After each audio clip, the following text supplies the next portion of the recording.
पुरुषोत्तम योग का वर्णन है। उत्तमः पुरुषस्त्वन्यः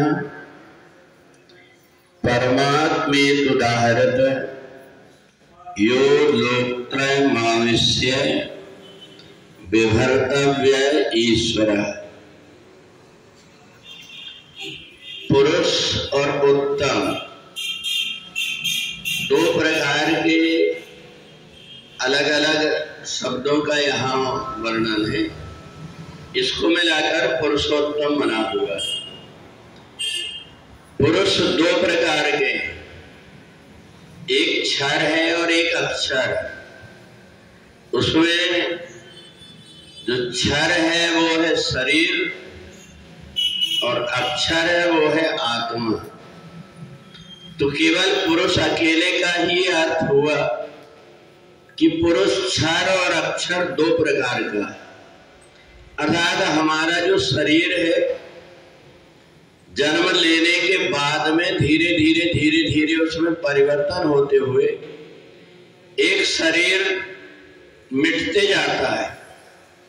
बचपना आया, फिर जवानी आ गई, फिर बुढ़ापा आते जाता है।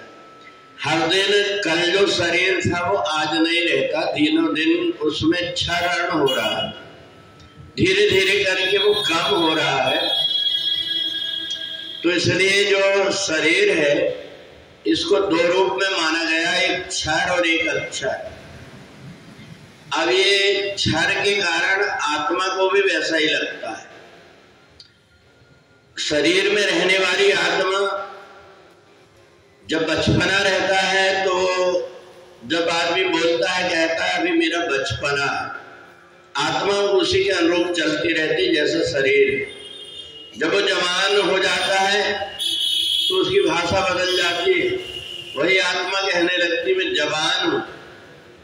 और जब वो आत्मा जाकर के वही कहने लगते हैं कि अब मेरा बुढ़ापा आ गया। तो ये जो तीनों प्रकार की अलग अलग अवस्था है, ये शरीर के अनुरूप ही आत्मा को भी ऐसा आभास होने लगता है, क्योंकि शरीर को अपना मान करके चलते रहती है। अब दूसरा, इन दोनों से भी परे उत्तम माने जिसको हम उत्तम कहते हैं, और उत्तम है वो कहा गया परमात्मा कि परमात्मा कालातीत है। वो ना तो उनके अंदर किसी प्रकार का परिवर्तन होता है और ना ही वो परमात्मा कभी नष्ट होते। तो इसलिए जो उत्तम पुरुष है वो इस शरीर में रहकर के चेतना दे करके और इस शरीर को अनुभूति कराते रहता है।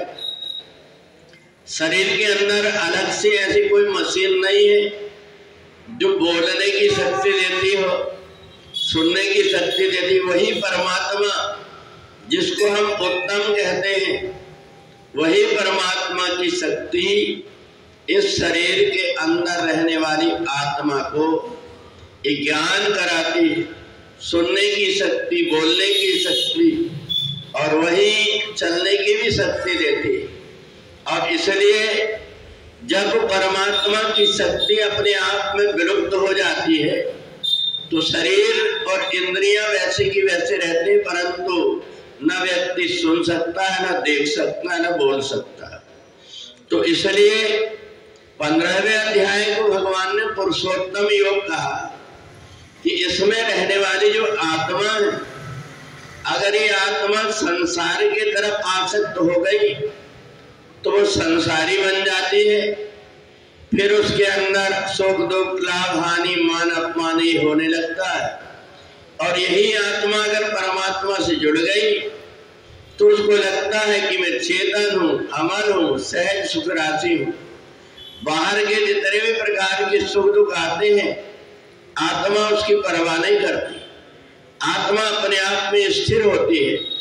तो इसलिए हम भजन करते हैं, इसलिए स्वाध्याय करते हैं, इसलिए भगवान का नाम जपते हैं कि हमें अपनी आत्मा का बोध बना रहे कि हम संसारी नहीं, हमेशा से परमात्मा के अधीन रहे हैं।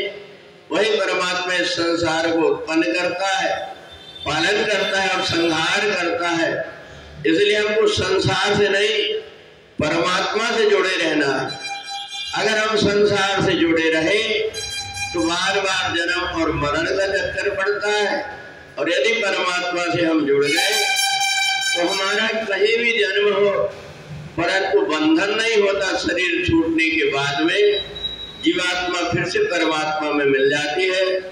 तो इसलिए अपने स्वरूप का बोध हो कि मैं कौन हूँ, इसकी खोज करने के लिए अगर कोई परमात्मा की तरफ निकल जाता है तो उस व्यक्ति को भी उत्तम पुरुष कहा जाता है।